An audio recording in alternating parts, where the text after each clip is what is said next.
The sound didn't belong there. It came from the far end of the parking lot. Thin, stretched, wrong. Not quite a scream. Not quite metal scraping. Just a long, wavering cry that slipped between the parked cars and vanished into the falling snow. I froze beside my car, keys half raised, breath fogging the air. The lot was almost empty. 3 light poles buzzed overhead, casting pale circles on the ice-slick asphalt. Everything beyond those circles felt swallowed. The sound came again. Closer. I turned slowly. Snowflakes drifted sideways in the wind, glowing briefly in the light before disappearing into the dark. No movement. No footprints. Just rows of parked cars like silent witnesses. I told myself it was the wind. Then I saw the tire tracks. Fresh. Deep. Leading away from my car. But I hadn't moved yet. My phone buzzed in my pocket, sharp and sudden. I flinched hard enough to drop my keys. They clattered against the ice, echoing far too loudly. The buzzing stopped. The parking lot fell silent again. So quiet I could hear my own heartbeat pounding in my ears. Then a whisper slid across the empty space. Low. Close. Right behind me. Don't turn around. I turned around. And the lights went out. The lights didn't flicker again after that first night, but I kept expecting them to. Every evening when I locked up the print shop, I paused by the door with my hand on the handle, listening. The building always made noise. Pipes ticking, vents sighing, but I waited for something else. Something thin and wrong, like a sound stretched too far. Most nights there was nothing. That somehow felt worse. The mall behind the shop was dying. Half the stores were empty, their windows covered with yellowing paper. In winter, the place felt abandoned long before closing time. By 10, the halls echoed. By 11, even the cleaning crews were gone. And behind it all sat the parking lot. It wasn't the main one. That stayed lit, busy enough. This was the overflow lot, built decades ago and forgotten just as long. No signs. No cameras that still worked. Just asphalt, light poles and silence. I told myself I'd imagined the voice. The radio. The whisper behind me. I needed that to be true. On the third night after the lights went out, the snow started falling before sunset. Thick flakes drifted down, softening edges, blurring distance. By closing time, the world felt wrapped in cotton. I stepped outside and the cold hit me hard, sharp enough to steal my breath. The parking lot looked smaller under the snow, almost harmless. My car sat alone beneath a buzzing light pole. I walked faster than usual. Halfway there, the sound returned. Not loud. Not close. Just present. A dragging noise, like something being pulled across ice. I stopped. The sound stopped too. My heart hammered so hard I could feel it in my throat. I stood there, keys clenched in my fist, staring into the falling snow. The light above me hummed, flickered once, then steadied. Wind, I whispered. The word didn't help. I reached my car and unlocked it, hand shaking. As I opened the door, a wave of cold air rushed out, colder than the night, sharper, like the inside of the car had been waiting without heat for too long. I slid into the driver's seat and shut the door quickly, locking it with a hard click. That was when I noticed the frost on the inside of the windshield. A thin layer of ice traced delicate patterns across the glass, as if breath had frozen there from the inside. I stared at it, confusion cutting through my fear. My car hadn't been sitting that long. I'd driven it that morning. I scraped the frost away with my sleeve. The ice came off easily, melting into water. Beneath it, faint marks remained. Handprints. Small, too many to count, pressed against the glass from the other side. My mouth went dry. No, I breathed. The radio crackled to life. Static poured out, louder than before, filling the car until it felt like pressure against my skull. I fumbled for the knob, fingers clumsy, panic blooming fast. The static dipped. A voice slid through. Clearer this time. Closer. You came back. I slammed the radio off and sat there shaking, my hands gripping the steering wheel until my knuckles ached. The car felt smaller now, tighter, like the space inside was shrinking. I didn't look at the windshield again. The drive home blurred together. Red lights, snowy streets, the sense of being followed without ever seeing anything behind me. Every empty intersection felt like an open mouth. That night, I dreamed of the lot again. But this time, it wasn't empty. Cars filled every space, packed tightly together, their windows black. Snow fell without sound. I walked between them, my footsteps muffled, my breath loud in my ears. Someone whispered my name. I turned, and every car door opened at once. I woke up screaming. From then on, the details began to change. Small things at first, easy to explain if I tried hard enough. My car radio turning on by itself in the morning. The same hiss of static. Always static. Never music. Never voices when I was fully awake. Footprints in the snow outside my apartment building that stopped at my door. No tracks leading away. At work, the lights flickered when I mentioned the parking lot out loud. Once, when I joked about it being haunted, the printer jammed so badly it smoked. Nobody laughed. On the 5th night, as I locked the shop door, someone spoke behind me. "You shouldn't park there." I turned fast. A man stood near the alley, bundled in a heavy coat. His face was mostly shadow, but his eyes caught the light, sharp, alert, afraid. "I don't have a choice," I said. He hesitated, then shook his head slowly. "You always have a choice," he said. "Until it decides you don't."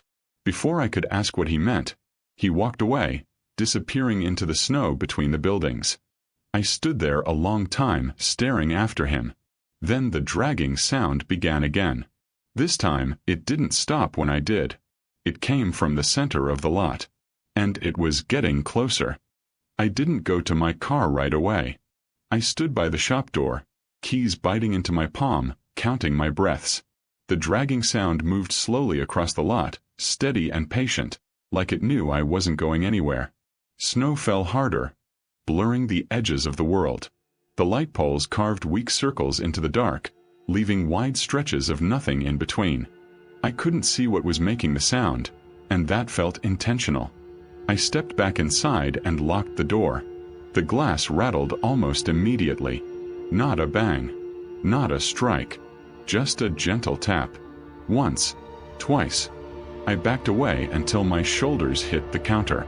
My heart thudded so loudly I was sure it could be heard through the walls. "Hello," I called, hating how thin my voice sounded.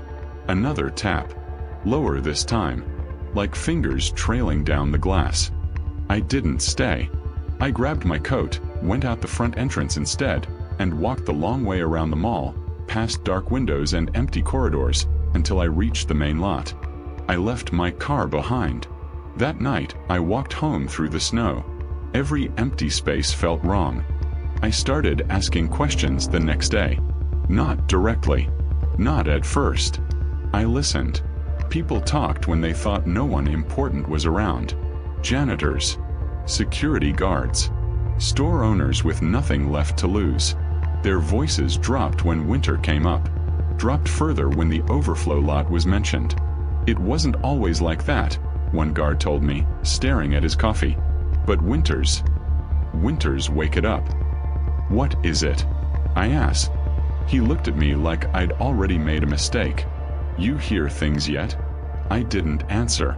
He nodded anyway. "Yeah." "Then it's too late." An older woman who ran a discount clothing store told me the lot had a memory.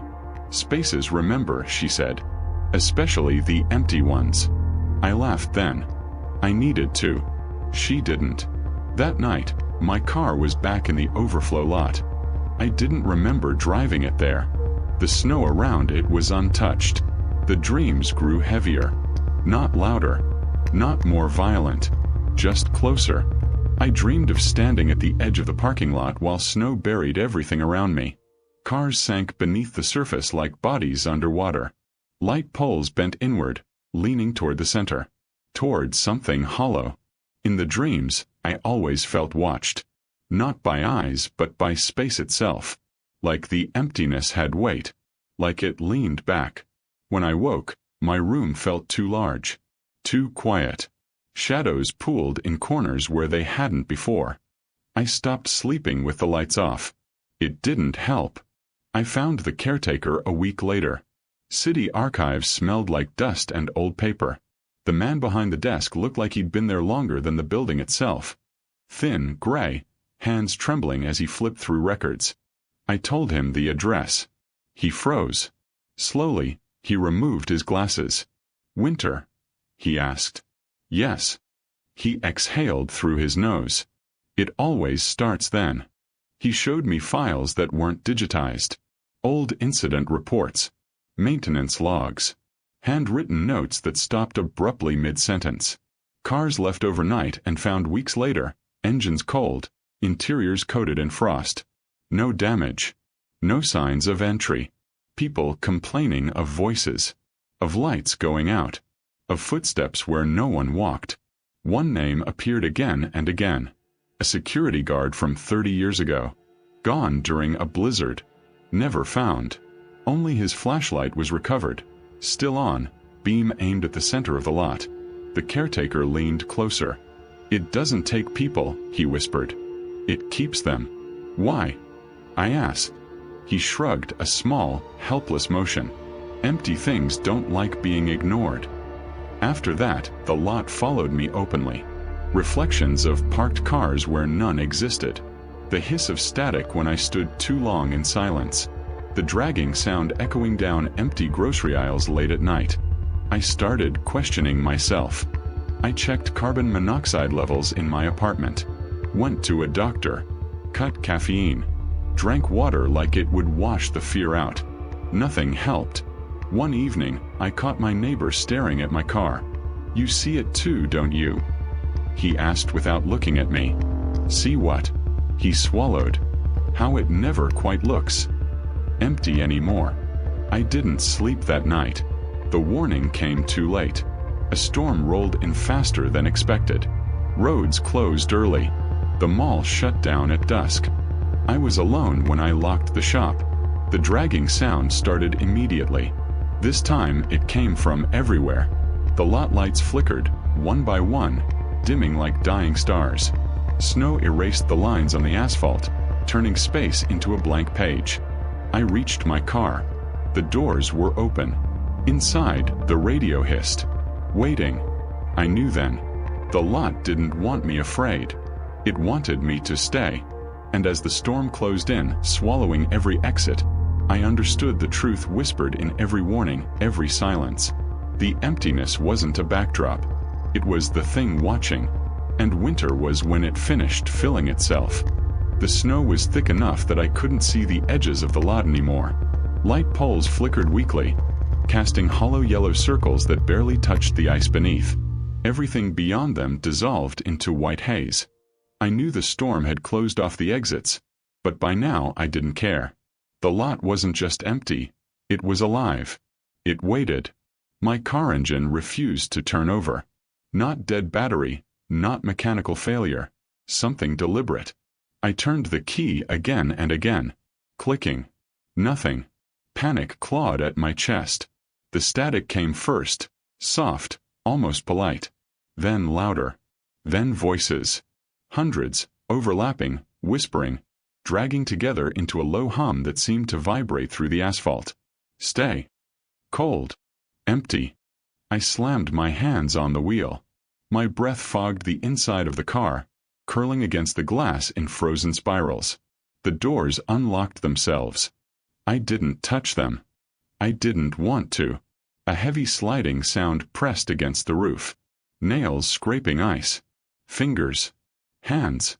I didn't look. The air inside the car grew dense, thicker with each passing second, like the lot itself was inhaling, waiting for my lungs to empty. "You filled us," the voices whispered. "Now stay." The doors opened. Slowly. Deliberately.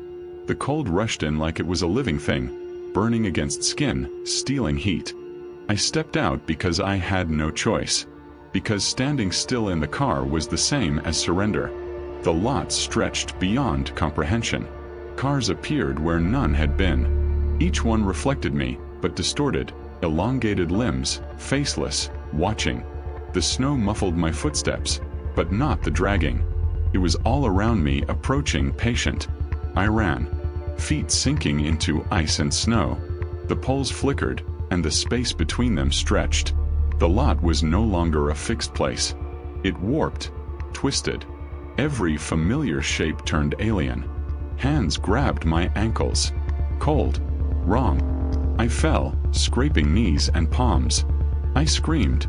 The sound swallowed almost immediately by the storm. "You're ours now."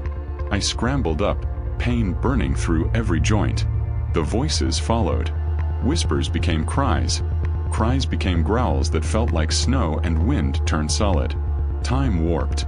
My legs moved faster, but the lot stretched further. Every exit was gone.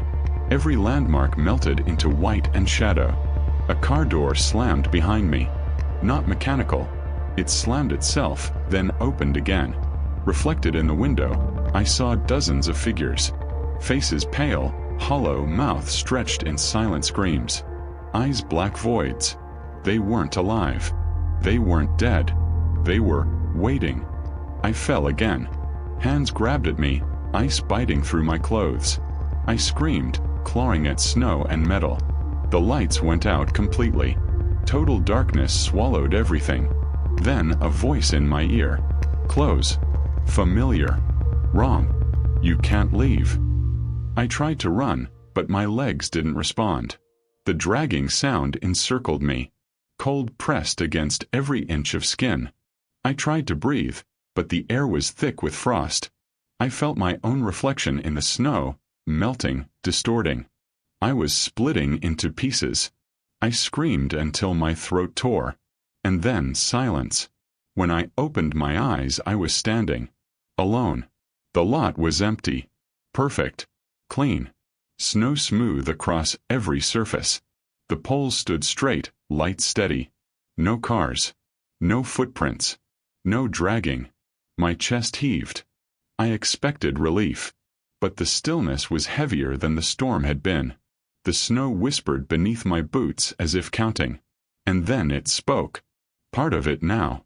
The voice wasn't a whisper, wasn't behind me. It came from everywhere. From under the snow. From the poles.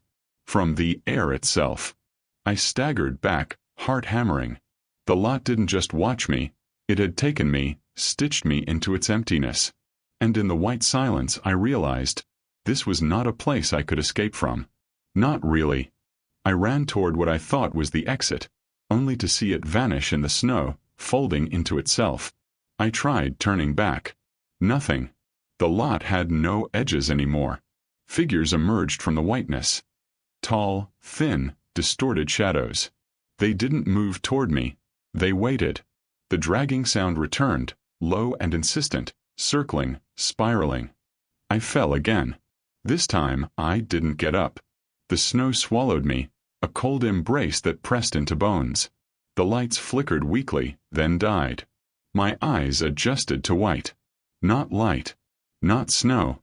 White nothingness. Stay. I understood then. The lot had never been about emptiness. It was about possession.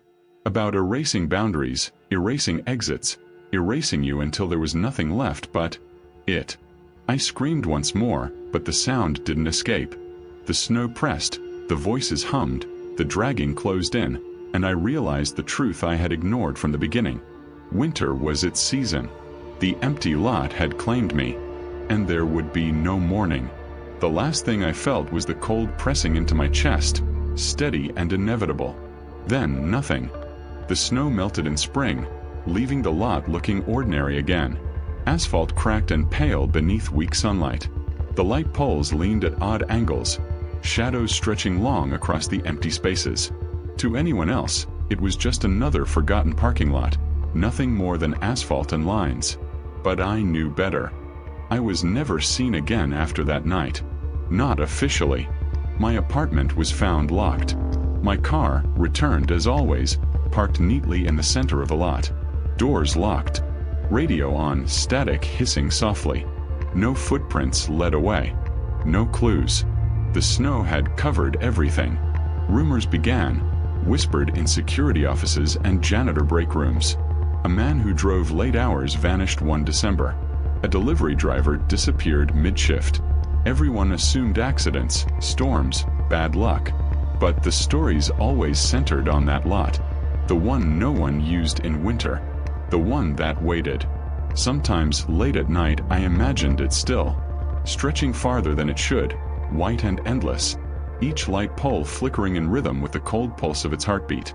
I imagined the figures beneath the snow, standing upright, faceless, frozen in anticipation. I imagined the dragging sound circling, patient, waiting. I think of the people who come after me, the ones who park there without knowing, the ones who laugh at warnings or dismiss cold instincts. They will feel it. Slowly, insidiously, the way the lot wraps around your senses until you are part of its memory. Because it remembers. Always. Every vehicle left behind. Every footprint that crosses its emptiness. Every sound of metal scraping ice. Every whispered fear. Every heartbeat. The mall tore down the lot the next year, replacing it with a small garden and benches. People walk there now, pushing strollers, letting children run between flowers. It looks peaceful, safe, ordinary. But in winter, when the first snow falls and the wind is still, the quiet stretches too long. The shadows deepen where none should exist. The static whispers, faint but clear, in your mind. And if you are alone long enough, you will hear the dragging. You will see the space around you move. Not much, just enough to make the familiar unfamiliar. And then you will know. The lot never stopped. It never sleeps. It waits.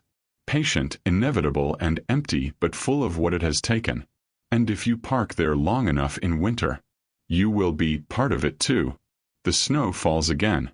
The lot is empty. Perfectly empty. But it is waiting. Always.